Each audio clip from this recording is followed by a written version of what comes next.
Hello everybody, welcome to this week's edition of Pigskin Preview.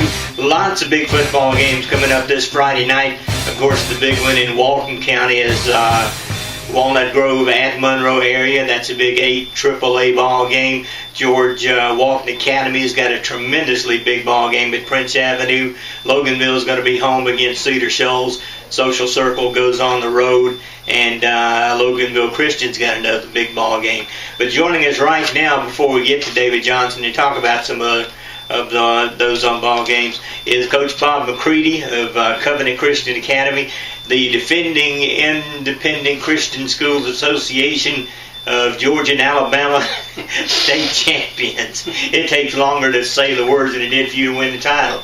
Congratulations, first of all, last year, Coach. Thank you. Tell us about this year's team. I know you lost Michael Barton, the quarterback, but I saw you play Loganville Christian School, and Kareem Lope's probably got the best arm in the county. Yeah, we one of the things that's hurting us now, Danny, is on the field leadership. Mm-hmm. Michael had started for 3 years at quarterback, and Kareem's just sort of getting the feel of it. And the first 3 ball games, I think we had over 300-yard penalties. We're for some reason we're not focused. We're just not playing as a team. And I think the talent's there. We lost our tailback. We lost both defensive ends, and we've got a gap at linebacker that we're trying to fill. But the talent should be there. And we played when we played Life Christian on Friday night. It was better. Yeah. We had about 200 yards passing, and the running game was good, and we didn't commit any mistakes. So we'll see, but it looks like conceivably we have turned a corner. 3-2 going into this week's ball game, and where does that put you in the region? 0-1 in the region? Right now, the way we do it is top 3 teams make the playoffs, and the first place team gets a bye, and then the second and third play in opposite in the regions. And we will basically, having lost the LCA, we'll have to win out to make the playoffs. And we've got Horizon Friday night, and then we're playing a Saturday afternoon game against Yaks at 1 o'clock on the 15th, and then we travel to Rome to play Unity, and that will complete our region schedule. We still have another remaining home game, but basically we're going to have to win out, which I think we're capable of. Now, what I was going to ask you, can you do that? I think we can. We can't have mistakes. We can't drop passes, which we've done. And the blocking, our offensive line is the best that it's been. Mm-hmm. We've got experienced line, and they're getting the job done. So there's no reason that if we don't make mistakes, that we can have the time to throw the ball and should be able to win. A lot of travel in this league, Bob. Yes. Does that affect your football team? Danny, it affects me.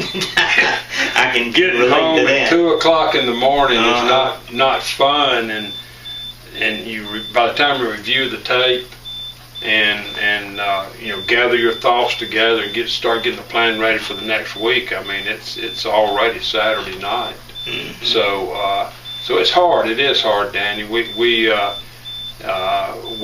usually on a long away game we get a tour bus, which is a little bit more comfortable, but it makes a big difference. Fortunately, this year we had one game in Columbus. We've got one in Rome, and the other one was in McDonough. But then LCA was an away game, which is really not an away game. It's closer to my house than the stadium. Mm-hmm. So. State championship's going to be down here. That'll help. Yeah, it will.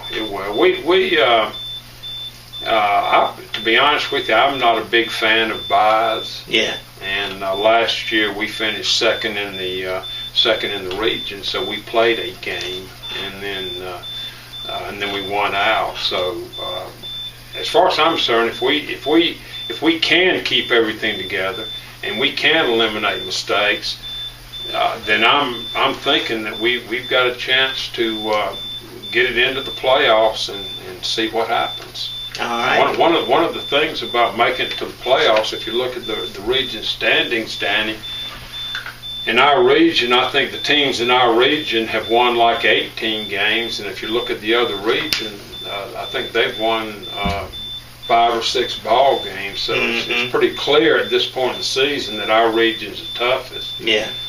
So if you make the playoffs, then odds are good that you could at least advance to the second round. Okay.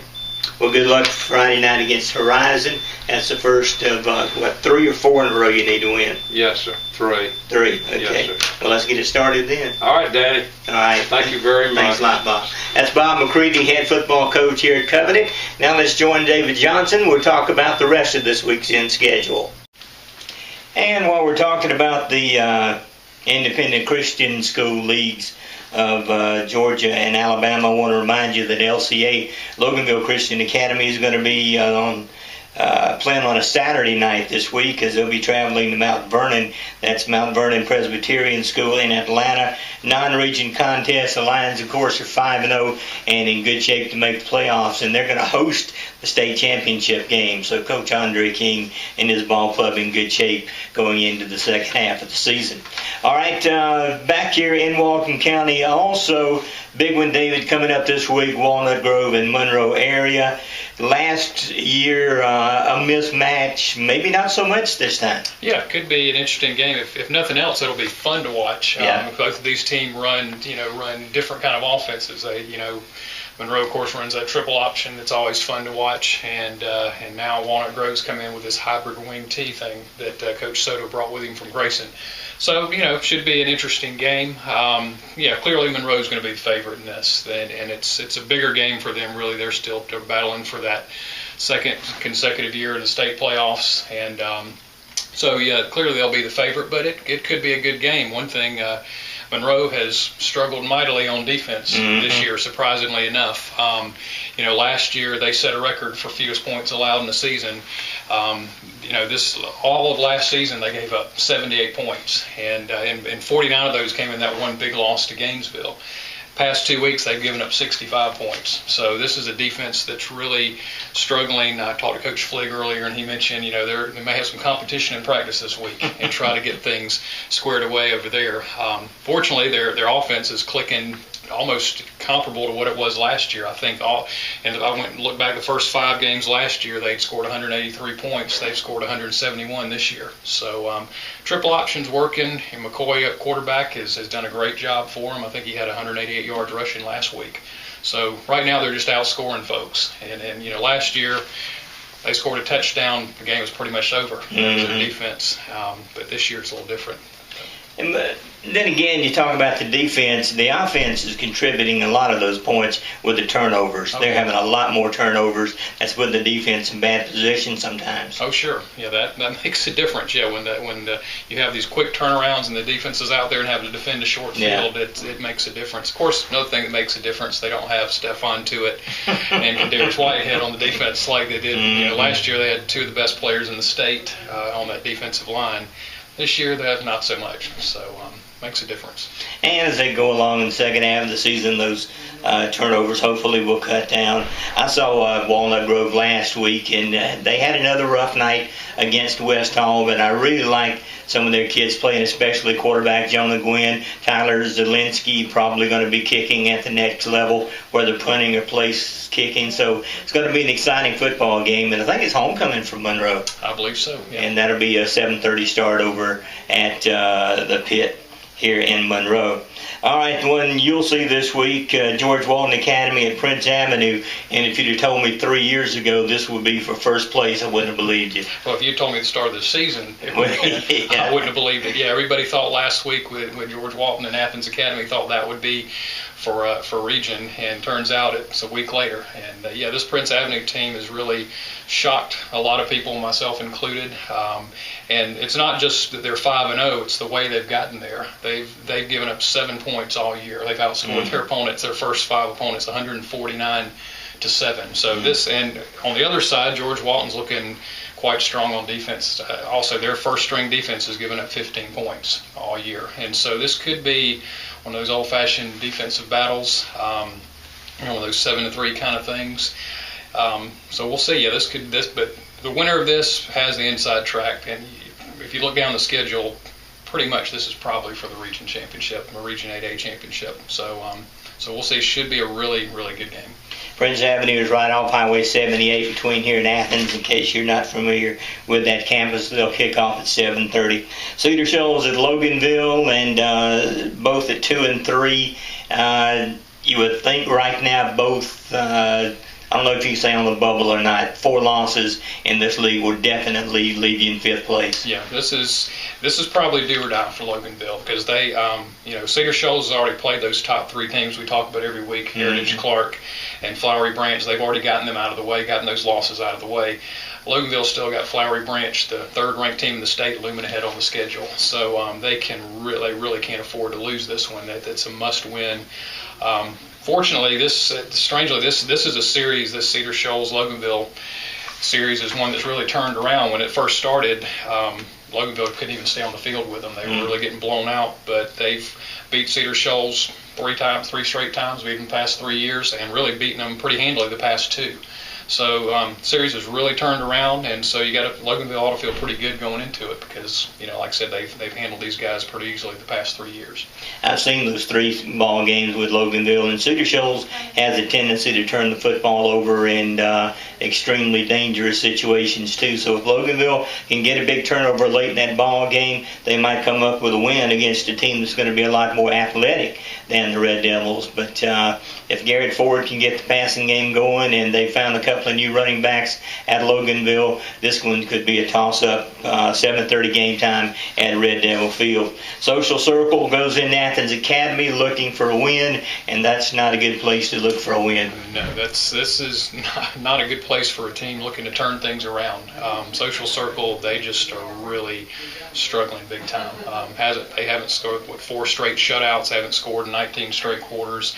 And like I said, Athens Academy is not a place any year you want to go in. Particularly this year, Athens Academy's lost 2 straight for the first time since 2005. That's kind of surprising, but they've now lost Prince and then George Walton last week. They're probably pretty much out of the region, the running to defend their region championship. But you can guarantee this is going to be an angry group of Spartans, and they're going to be looking to take it out on somebody. And so Social Circle, it's going to be a tough week to try to turn it around. Yeah. And they just need to try to find a way. Forget winning. They just need to try to find a way to score, to break out of this funk that they're in. If I'm Coach Seawright, I'm running the halfback pass and the fumble rooski and triple reverse, whatever it takes to get into that end zone. They just really need to score this week, if nothing else, just for the kids' morale. All right, game time for all these contests, 7:30. What we're trying to do right now is set up a different video show with interviews from the 3 softball coaches that are going to the state playoffs. Alan Maddox from Loganville and Taylor Brooks from Walnut Grove, and I'm not sure who the head coach is at George Walton now. I know Heather Dokes was, but then they introduced Coach Sarles when I was at a ball game last week. So do you know if they've changed positions? Well, it's a matter of GHSA rules that you have to be a teacher, of course, and that kind of thing. So one's the coach that's listed on the roster, and then the other kind of handles most of the on-field actual coaching. Nice. So we'll have one of those for you, and may have that one for you starting on Monday. The state tournament will start the middle or end of next week, so hopefully you'll join us for that. We'll keep you updated in the Walton Tribune and here on our website too. So again, football this Friday night. Go out and see a good ball game. Good luck to all the Walton County teams.